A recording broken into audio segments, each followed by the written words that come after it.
Hello বন্ধুরা, আমাদের পৃথিবীর ৭১ ভাগই পানি, আর মাত্র ২৯ ভাগ জায়গাতে আমরা পৃথিবীর সমস্ত মানবজাতি বাস করছি।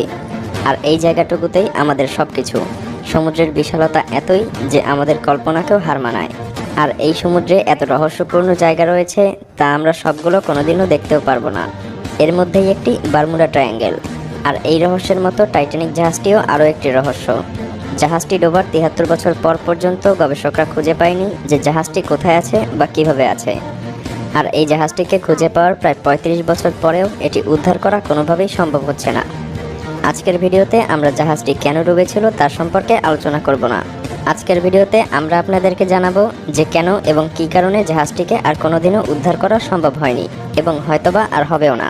তো স্বাগতম আপনাকে মায়াজালের আরও একটি নতুন এপিসোডে।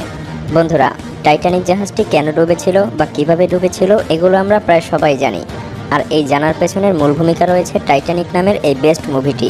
১৯১১ সালে টাইটানিক জাহাজটি ডুবে যাওয়ার পরে এটি কোথায় আছে বা কিভাবে আছে তা জানার জন্য বিজ্ঞানীরা বারবার চেষ্টা চালিয়েছেন, কিন্তু তারা তা কোনোভাবেই জানতে পারেননি। আর এইভাবে একটানা ৭৩ বছর ধরে জাহাজটিকে খোঁজার প্রচেষ্টা চালিয়েও তারা জাহাজটির অবস্থান কোথায় আছে তা জানতে পারেননি। কিন্তু ১৯৮৫ সালে এক আর্কিওলজিস্ট এবং American navy officer Robert Bells মিলে জাহাজটিকে খোঁজার অভিযানে বের হয় এবং তারা টাইটানিকের বর্তমান অবস্থান কোথায় কিভাবে আছে তা খুঁজে পায়।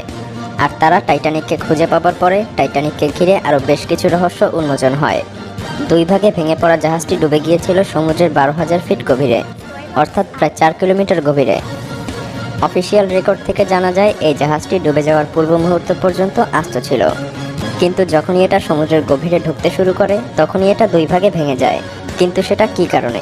টাইটানিক দ্য নিউ এভিডেন্সের তথ্য অনুসারে বলা হয় যে টাইটানিক আইসবার্গের সাথে ধাক্কা লেগে ডোবেনি, বরং এটা ডুবেছিল জাহাজের মধ্যে আগুন লাগার ফলে। বন্ধুরা, গবেষকরা যখন জাহাজটিকে খুঁজে পায় তখন এই জাহাজের ধ্বংসাবশেষের মধ্যে অনেক কিছুই দেখতে পায় যা তখনও প্রায় অক্ষত ছিল। তারা জাহাজটিকে পরবর্তীতে আবার রিকভার করার চেষ্টা করেছিল, কিন্তু তারা এতদিনে বুঝতে পেরে গেছে যে এটা আর কখনোই রিকভার করা কোনোভাবেই সম্ভব নয়। কিন্তু তারা টাইটানিক জাহাজটিকে ডুবে যাওয়ার পেছনে আরও বেশ কিছু রহস্যপূর্ণ ঘটনার সন্ধান পায়। কিন্তু তারপরও টাইটানিক জাহাজটি ডুবে যাওয়ার মূল ঘটনা আজও একটি রহস্য হয়ে আছে পৃথিবীর সামনে। বর্তমান তথ্য প্রযুক্তির যুগেও বহুবার চেষ্টা চালিয়ে জাহাজটিকে উদ্ধার করা সম্ভব হয়নি। আর তাই জাহাজটি আজও সমুদ্রের অতল গহ্বরেই ডুবে আছে।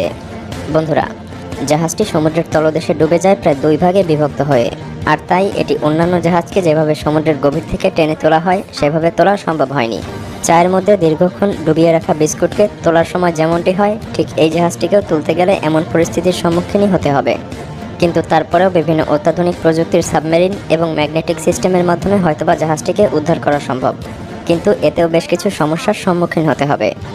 এর মধ্যে প্রথমটি হলো টাইটানিকের ওজন। কারণ এই টাইটানিকের ওজন ১.৪৩ লক্ষ টন, যা অনেক বেশি। এবং তারপরে রয়েছে পানির চাপ, যা জাহাজটির ওজন আরও বহুগুণে বাড়িয়ে তোলে।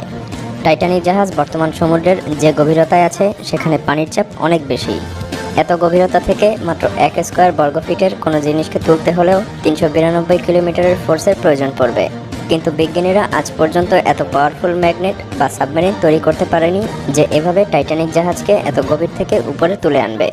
২১ শতাব্দীর শুরুতে এই জাহাজটিকে উদ্ধার করার কোনো প্ল্যান গবেষকদের কাছে ছিল না।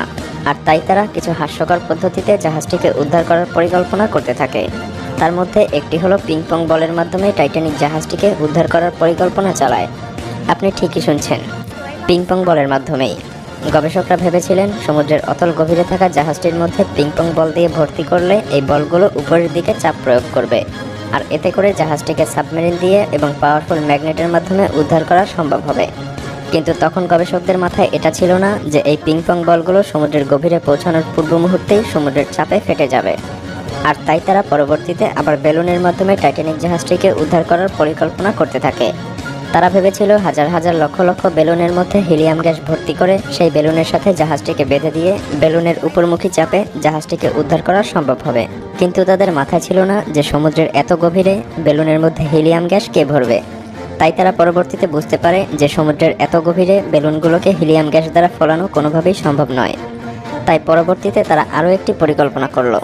তারা ভাবলো বরফের ডেনসিটি পানির চাইতে কম, আর তাই বরফ পানিতে ভাসে। তারা গবেষণা করে ভেবেছিলেন যে জাহাজটি সমুদ্রের গভীরে যে জায়গাটিতে রয়েছে সেই জায়গাটির পানিকে যদি কোনোভাবে বরফে রূপান্তর করা যায় তবে এটি ভাসতে ভাসতে পানির উপরে চলে আসবে, আর তখন এটি যেখানে ইচ্ছা সেখানে নিয়ে যাওয়া যাবে। আর এই আইডিয়াটা দিয়েছিলেন আমেরিকান ইঞ্জিনিয়ার জন পিয়েরে। এর জন্য তিনি নাইট্রোজেনের বিপুল পরিমাণ মজুদ আনতে বলেন। আইডিয়াটা কিন্তু দারুণ ছিল, কিন্তু ব্রিটেনের গ্যাস কোম্পানি বিওসি এর মতে এই প্রজেক্টের জন্য 500,000 টন নাইট্রোজেনের প্রয়োজন পড়বে। আর তখন সবার মনে একটাই প্রশ্ন আসে, তা হলো বিপুল পরিমাণ তরল নাইট্রোজেন সেই সমুদ্রের গভীরে কিভাবে নিয়ে যাওয়া সম্ভব হবে। আর তাই এই প্রযুক্তি বাস্তবায়িত হলো না।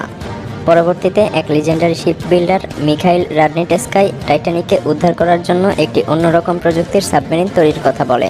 মিখাইলের ডিজাইনকৃত বহু সাবমেরিন দ্বিতীয় বিশ্বযুদ্ধের সময় বিভিন্ন দেশের সেনারা ব্যবহার করেছে। মিখাইল বলেন, জাহাজটিকে উদ্ধার করতে প্রথমে জাহাজের গায়ে জমে থাকা শ্যাওলা এবং বিভিন্ন ময়লা আবর্জনা পরিষ্কার করতে হবে, আর এর জন্য পাওয়ারফুল মেশিনের প্রয়োজন হবে যাতে এই ময়লাগুলো পরিষ্কার করতে সক্ষম হয়। তারপরে অনেক শক্তিশালী লোহার কেবলের মাধ্যমে টাইটানিককে খালি এই বোটের সাথে সংযুক্ত করতে হবে, আর এই সমস্ত কাজ এই মেশিনই করবে। এরপরে এমন একটি সাবমেরিনের ব্যবস্থা করতে হবে যে সাবমেরিনের ট্যাঙ্ক গ্যাস দ্বারা পূর্ণ থাকবে। শুধু তাই না, এই প্রজেক্টের জন্য অত্যাধিক পরিমাণ বিদ্যুতেরও প্রয়োজন হবে। মিখাইলের মতে এই প্রজেক্টের জন্য 20 মিলিয়ন কিলোওয়াট বিদ্যুতের প্রয়োজন হবে। তাই এই প্রজেক্টের জন্য একটি বিশাল পাওয়ার প্ল্যান্টের প্রয়োজন হবে। কিন্তু সমুদ্রের এত গভীরে এই বিশাল পাওয়ারফুল পাওয়ার প্ল্যান্ট কিভাবে স্থাপন করা সম্ভব? তারা ফ্লোটিং পাওয়ার প্ল্যান্ট তৈরি করার চিন্তা করেছিল, কিন্তু সমুদ্রের এত গভীরে বিদ্যুৎবাহী কেবল কোনোভাবেই পৌঁছানো সম্ভব নয়, কারণ এটি পানির অত্যাধিক চাপে ফেটে যাবে। কিন্তু এই প্রজেক্টটি যদি কোনোভাবে সম্ভব হয় তবে এটি হবে অনেক ব্যয়বহুল একটি প্রজেক্ট, আর তাই তারা তৎক্ষণাৎ এই প্রজেক্টটিকে হোল্ড করে দেয়।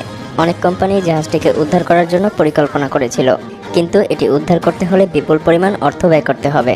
কিন্তু তারপরও তারা এটি উদ্ধার করার জন্য চেষ্টা করত, কিন্তু করছে না, কারণ এই বিপুল পরিমাণ অর্থ ব্যয় করে উদ্ধার করা যদি কোনোভাবে সম্ভব হয় তবে লাভ তো দূরের কথা, তা থেকে ব্যয়িত অর্থই ওঠার কোনো সম্ভাবনা নেই। আর তাই বড় বড় কোম্পানি এই প্রজেক্ট বাস্তবায়ন করছে না। গবেষকদের পরিকল্পনা শুধু পরিকল্পনাই থেকে যাচ্ছে। কোনো কোম্পানি যদি টাইটানিক জাহাজটিকে উদ্ধার করে মিউজিয়ামে পরিণত করে তবুও তাদের ব্যয়িত অর্থ জোগাড় করতে 100 বছরেরও বেশি সময় লেগে যাবে। যদিও এই জাহাজের সাথে অনেক ইমোশনাল কাহিনী জড়িয়ে আছে, কিন্তু কোনো কোম্পানি এত বড় রিস্ক নিতে চাইবে না। তাছাড়া এই জাহাজটিকে বিভিন্ন ব্যাকটেরিয়া ক্ষয় করে ফেলেছে। বলা হয়ে থাকে কিছু বছর পরে এসব ব্যাকটেরিয়া জাহাজটিকে প্রায় সম্পূর্ণভাবে ধ্বংস করে ফেলবে। শুধু তাই না, বিভিন্ন প্রকার সামুদ্রিক মাছ জাহাজটিকে তাদের বসবাসস্থান বানিয়ে ফেলেছে। আর তাই ইউনেস্কো 2001 সালে এই জাহাজটিকে under water cultural heritage protected site হিসেবে ডিক্লেয়ার করে দিয়েছে। স্বাভাবিকভাবে বলা যায় যে কোনো কোম্পানি এই জাহাজটিকে উদ্ধার করতে যে পরিমাণ অর্থ ব্যয় করবে সেই পরিমাণ অর্থ দিয়ে এই জাহাজের মতোই অন্য যে কোনো নতুন জাহাজ ক্রয় করা সম্ভব হবে। আর তাই কোনো কোম্পানি এমন বোকামির কাজ করতে চাইবে না। তাছাড়া এই জাহাজটিকে আর কোনোভাবেই উদ্ধার করা সম্ভব নয়, কারণ এই জাহাজটি এখন একটা ধ্বংসস্তূপে পরিণত হয়েছে। এটি উদ্ধার করতে বিপুল পরিমাণ অর্থের প্রয়োজন হবে, আর এটা উদ্ধার করার পরে এটিকে কোনো কাজেও লাগানো সম্ভব হবে না। আর তাই স্বাভাবিকভাবেই বলা যায় জাহাজটিকে হয়তোবা আর কোনোদিনই উদ্ধার করা সম্ভব নয়। তবে এই জাহাজটি যদি সমুদ্রের তলদেশে দীর্ঘদিন পর্যন্ত টিকে থাকতে পারে তবুও আমাদের ভবিষ্যৎ প্রজন্ম এই টাইটানিক জাহাজের রহস্যপূর্ণ কাহিনীগুলো শুনতে পারবে এবং দেখতে পারবে। ভিডিওটি ভালো লাগলে লাইক করতে পারেন, এবং আপনি যদি এমনই রহস্য রোমাঞ্চ আনকমন আর ইন্টারেস্টিং ভিডিও দেখতে পছন্দ করে থাকেন তবে মায়াজাল চ্যানেলটিকে এখনই সাবস্ক্রাইব করুন এবং পাশে রাখা বেল আইকনটি প্রেস করুন। তো দেখা হচ্ছে আগামী এপিসোডে, ততক্ষণ পর্যন্ত ভালো থাকবেন।